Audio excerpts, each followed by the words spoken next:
আমি আপনাদের সাথে এখন যেটা আলোচনা করব সেটা হলো হিমায়ক চার্জিং বা গ্যাস চার্জিং। এই যে ফ্রিজারটাতে আমি গ্যাস চার্জিং করে দেখাবো। এটার গ্যাস নাম্বার হচ্ছে R134A। যদি আপনি যে কোনো একটা হিমায়ক চার্জ করতে পারেন, মানে একটা যদি পারেন আপনি, সেটা 600 হোক আর 134 হোক, তাহলে সবগুলা হিমায়কেই আপনি চার্জ করতে পারবেন। কারণ চার্জ করার জন্য শুধু দুইটা প্রেসার জানা লাগে, একটা হলো স্টপ প্রেসার আর একটা হলো ওই গ্যাসের চার্জিং প্রেসার। বুঝতে পারছেন? বাকি সব প্রসেস একই। তো আমি এটা স্ট্যান্ডার পরিবর্তন করে আপনার যা করা লাগবে, যদি লিক থাকে লিক মেরামত করে নেবেন, যদি কম্প্রেসর পরিবর্তন করেন কম্প্রেসর পরিবর্তন করে নেবেন। আমি গ্যাস চার্জিংটা দেখাচ্ছি। তো গ্যাস চার্জিংয়ের জন্য প্রথমে আমাকে আগে কি নেওয়া লাগবে, নন রিটার্ন যে পিনটা আছে বা চার্জিং যে পিনটা আছে এটা লাগাই নেওয়া লাগবে। নতুবা গ্যাস চার্জিংয়ের পর যখন আমি হোস্ট মিটার খুলবো তখন গ্যাসটা বের হয়ে যাবে। বুঝতে পারছেন? তাহলে আমি পিনটা লাগাই নেব, এটা পরিমাণ মতো টাইট দিয়ে দিব। এখন দেখা গেল আবার বেশি টাইট দেওয়া যাবে না, বেশি টাইট দিলে যদি ভিতরে চলে যায় তখন কিন্তু পিনটা আনলক হবে না। আবার কম টাইট দিলে তো কি আবার গ্যাস লিকেজ করবে। যতটুকু টাইট নিয়ে দিয়ে দিতে হবে। মনে রাখবেন মিটারের নিচেরটা কার সাথে যাবে? সিস্টেমের সাথে। কারণ এই যে মিটারের নিচেটা সিস্টেমের সাথে যাবে এবং হোস পাইপের যে বাঁকা অংশটা আছে, এই যে বাঁকা অংশটা যাবে, এটা যাবে সিস্টেমে। এর কারণ হলো এই বাঁকা অংশের সাথে কি দেওয়া আছে? চাবি দেওয়া আছে, চাবি। ওই পিনটাকে আনলক করে দেওয়ার জন্য চাবি। আর সোজা অংশের পাশে কিন্তু কি চাবি দেওয়া নাই। তাহলে এটা যদি সোজা অংশটা লাগান তাহলে তো গ্যাস ভিতরেও যাবে না, বাতাসটাও বের হবে না। তাহলে আমি এটা এখানে লাগাই দিলাম। এখন লাগছে কিনা, এই পিনটা আনলক হচ্ছে কিনা এটা বোঝার উপায় কি দেখেন, এটা কিন্তু স্প্রিং করতেছে। ঠিক আছে, স্প্রিং করতেছে না, তার মানে পিনটা কি হচ্ছে? আনলক হয়েছে। অনেক সময় পিনটা সাইড দিয়ে চলে যায় বা দেখা গেল পিনটা আনলক হয় না, বেশি টাইট হয়ে যায়। এই যে পিনটা আমার কি হয়েছে দেখেন, আনলক হয়েছে। তাহলে এটা আমি এখানে লাগাই দিলাম। লাগাই দেওয়ার পর এটাকে কি করব, এটা গোড়াটাকে ধরে নিব, ধরে নিয়ে এটাকে কি করব, টাইট দিয়ে দিব। এরপরে আমি কি করব, ভ্যাকুয়াম করব, তাই না? ভ্যাকুয়াম কতক্ষণ করতে হবে? -29.92 ইঞ্চ অফ মার্কারি পর্যন্ত, অথবা যদি ঘন্টার হিসাব ধরেন তাহলে 40-50 মিনিট করলে হবে। তাহলে এটা আমি লাগাইলাম। এটা ভ্যাকুয়াম পাম্পের উপর কিছুটা নির্ভর করে। তো ক্লিয়ার বিষয়টা? এই ডাবল গ্যাস ম্যানিফোল্ডের একটা সঠিক ব্যবহার আছে, সেটাও আমি আলোচনা করব। মানে 3টা হোস পাইপ দিয়ে গ্যাস চার্জিং কোনো একটা সময় আমি আলোচনা করে দেবো। আপাতত আমি একটা সাইড ব্যবহার করতেছি। তো এটার জন্য প্রথমে আমার এটা টাইট থাকবে। টাইট থাকার পরে আমি কি করব, ভ্যাকুয়াম পাম্পটা চালাবো। চালাইলাম, শব্দটা চেঞ্জ হয়ে গেল না, তাই না? যখন ভ্যাকুয়াম হয়ে যাবে তখন এরকম শব্দ চলে আসবে। এখন আমি চাবিটা কি করব, খুলে দিব। দেখেন কাঁটাটা কোথায় যাচ্ছে? 0-র নিচে যাচ্ছে। তার মানে এখন কি হচ্ছে, আমার ভ্যাকুয়াম হচ্ছে। তাহলে আমি ভিডিওটা স্টপ করে রাখতেছি, ভ্যাকুয়াম হোক, পরবর্তীতে আমি। তো যখন আমাদের ভ্যাকুয়াম হয়ে যাবে, ভ্যাকুয়াম পাম্পটা বন্ধ করার আগে আমাদের কি করতে হবে, মিটারের চাবি বন্ধ করতে হবে। বন্ধ করার পর তারপর ভ্যাকুয়াম পাম্প বন্ধ করতে হবে। এবার আমি এখান থেকে খুলে ফেলতে পারি এটা, তাই না? এটা খুলে ফেললাম, খুলে ফেলে এটা আলাদা করে রাখি। তাহলে এখন এটা কত নাম্বার গ্যাস চার্জ করা হবে? R134A। এটা কম্প্রেসরের গায়ে অথবা রেফ্রিজারেটর বা ফ্রিজারের যে স্পেসিফিকেশন প্লেট আছে সেখানে কি থাকবে, লেখা থাকবে। তাহলে আমি সিলিন্ডারটা নিয়ে নিলাম, এটাকেও একটু নিয়েন, কভার করিয়ান। তাহলে আমি এটা লাগাইলাম। লাগানোর পরে আমি কি করব, আগে সিলিন্ডারের চাবি খুলব। চাবি খুললে গ্যাস এই পর্যন্ত আসবে না। তাই এই হোস পাইপটা তো খালি ছিল না, ভর্তি ছিল, বাতাস দিয়ে ভর্তি ছিল। তাহলে এখান থেকে যদি আমি ছাড়ি তাহলে বাতাসটা কি হয়ে যাবে, বের হয়ে যাবে। এটাকে বলা হয় পার্জিং, যে পদ্ধতির মাধ্যমে হোস পাইপ থেকে বাতাস বের করা হয়। দেখি কি বলে। তাহলে এবার বন্ধ অবস্থায় আমি কি করব, হিমায়ক দিব বা গ্যাস দিব।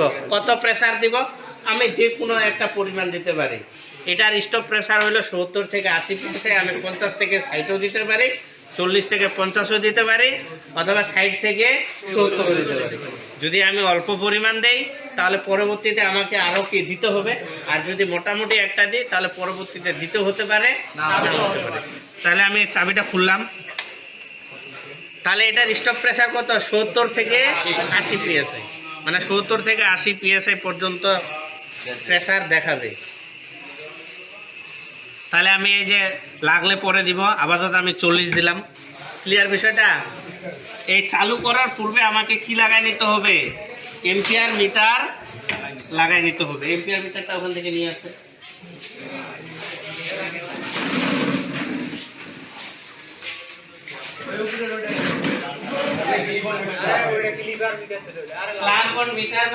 আমি এটা মিটারটা কি করে নেব? অফ পজিশনে থাকলে 20 এম্পিয়ারে দিয়ে দিব, কারণ এটা যেহেতু আমাদের স্টার্টিং হইল 4-5 আর রানিং এ কত 1/1 এর নিচে চলে আসবে, এই জন্য আমরা কোথায় দিব? 20 এম্পিয়ারে দেব। তাহলে আমি যে কোনো একটা কেবলে লাগাবো, বুঝতে পারছেন? যে কোনো একটা কেবলে, এই যে পাওয়ার কর্ডটা যে আছে না, যে কোনো একটা কেবলে লাগাবো। তাহলে আমি একটা প্লাগ দিয়ে দিচ্ছি, এ পাশে দেখানো যাচ্ছে না আপনাদের, এ চলছে কিনা এটা বোঝার উপায় কি? এক হচ্ছে এম্পিয়ারের এখানে চাপ প্রদর্শন করবে, আর দ্বিতীয় কথা হলো কি চার্জিং প্রেসারটা নিচে আসবে। এটা চার্জিং প্রেসার কত থাকবে? 10 থেকে 12, যেহেতু 114। তাহলে সুইচ দিয়ে দিলাম, কি চলে উঠছে না? দেখেন এখানে এম্পিয়ার নিচ্ছে 1 এম্পিয়ার, 1 এর এই যে নিচে চলে আসতেছে। আবার দেখেন চার্জিং প্রেসারটাও কি ধীরে ধীরে নিচে নামবে। তাহলে এখন কিছুক্ষণ চালাবো, কিছুক্ষণ বলতে তারপর 1.5-2 মিনিট চালাবো। কিছুক্ষণ মানে 2 মিনিট চালাবো। চালানোর পরে লাগলে আমি কি দিব? প্রয়োজনে হিমায়ক দিব, আর না লাগলে কি দিব না। তাহলে চলো।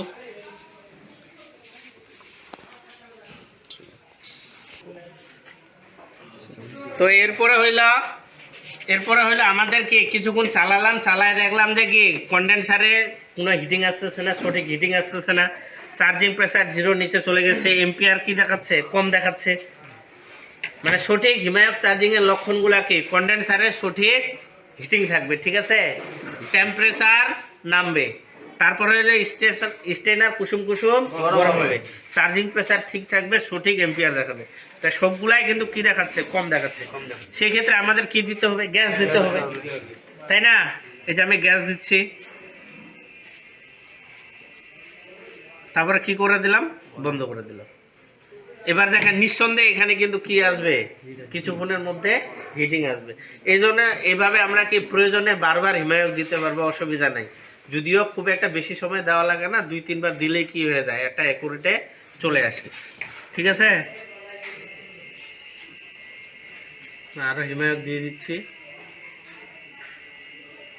তাহলে এটা আমরা এটা ফ্রিজার কি জানে কতটুকু নেবে? 0.70। 0.70। এখানে এম্পিয়ার যদি 0.70 নেয় তাহলে এটার কি আছে? ঠিক আছে, হিমায়ক চার্জিং ঠিক আছে। অথবা এই যখন 0.70 দিবেন তখন এখানে কিন্তু সুন্দর একটা হিটিং চলে আসবে, আর চার্জিং প্রেসার কত দেখাবে? 10 থেকে 12, আর স্টেনার কুসুম কুসুম গরম হবে। তাহলে আমি গ্যাসটা দিলাম, এখানে হচ্ছে 0.66। চার্জিং প্রেসারটাও এই জন্য 0.66, মানে কি এম্পিয়ার কম, চার্জিং প্রেসারটাও কিন্তু কি কম, হিটিংটাও একটু কি কম। তাহলে আমি কি দিব? আর একটু কি দিব? গ্যাস দেব, ঠিক আছে? এখন যে ক্ষেত্রে এম্পিয়ার অজানা সেই ক্ষেত্রে আপনি হিটিংটা দেখে কি করবেন? হিটিং এবং চার্জিং প্রেসার দেখে গ্যাস দেবেন। বিষয়টা কি বোঝা গেছে? হিটিং, চার্জিং প্রেসার এবং স্টেনার কুসুম কুসুম গরম। কোনো ক্ষেত্রে স্টেনার কুসুম কুসুম গরম নাও হতে পারে। এভাবে আপনারা গ্যাস দিবেন। এই মোটামুটি কিন্তু কি এখানে সুন্দর একটা হিটিং চলে আসছে। এখন দেখেন কি আসছে না? গরম আসছে, হিটিং আসছে। হিটিং মানেই গরম, গরম মানেই হিটিং। পরে ফের বলিয়েন না যে স্যার হিটিংটা কি জিনিস। দেখেন যারা 2-1 জন দেখতেছিলেন দেখেন, উল্টা দিক দিয়ে দেখবেন, হাতটাই উল্টা দিক দিয়ে কি আসছে না? টেম্পারেচার কিন্তু নামতেছে। দেখেন টেম্পারেচার কত? 22.4।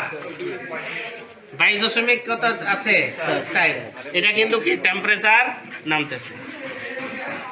এখানে দেখেন এখানে তাহলে কি এম্পিয়ার নিচ্ছে 0.69, চার্জিং প্রেসার আমার প্রায় 10-এ আছে। তাহলে আমি আর একটু দিয়ে দিচ্ছি। এই যে আমার আর কিন্তু কোনো গ্যাস দিতে হবে না, আর কোনো গ্যাস দিতে হবে না।